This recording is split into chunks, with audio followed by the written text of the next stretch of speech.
11 കൊല്ലം മുത്തുനബി തങ്ങളെ ഒട്ടിച്ചേർന്നു നടന്ന ഖസ്വ എന്ന ഒട്ടകം മുത്തുനബി തങ്ങൾ പറഞ്ഞു നല്ല ലക്ഷണമുള്ളതാണ്, ഒരിക്കലും അത് മൂട്ടുകാട്ടിയിട്ടില്ല. ഹബീബായ സല്ലല്ലാഹു അലൈഹി വസല്ലം തങ്ങൾ റബീഉൽ അവ്വൽ 12 വഫാത്തായി. പിന്നെ ഖസ്വ വെള്ളം കുടിച്ചിട്ടില്ല,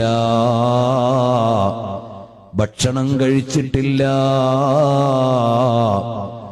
ആ പട്ടിണി കിടന്ന് മുത്തുനബി തങ്ങൾ വഫാത്തായ ദുഃഖത്തിൽ മരണപ്പെട്ടുപോയ വാഹനമാണ്. എത്ര വലിയ ഭാഗ്യമാണതിന് കിട്ടിപ്പോയത്.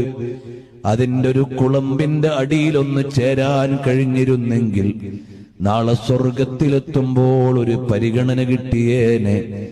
ഹബീബായ തങ്ങളെ ഇഷ്ടം വെച്ച് സ്വർഗത്തിലെത്തുന്ന ഉഹദ് പർവ്വതമുണ്ട്.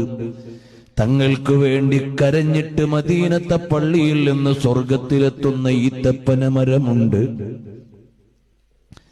തങ്ങൾക്ക് വേണ്ടി സങ്കടപ്പെട്ട് തങ്ങളോടൊപ്പം ചേർന്ന് നിന്ന് ഈ വസ്തുവകകളെല്ലാം അവിടെ എത്തുമ്പോൾ മുത്തുനബി സല്ലല്ലാഹു അലൈഹി വസല്ലം തങ്ങളുടെ ഖബറു ശരീഫിന്റെയും മിമ്പറിന്റെയും ഇടയിലുള്ള ഭാഗം നാളെ സ്വർഗത്തിലേക്ക് ചേരുന്ന ഭാഗമാണ്.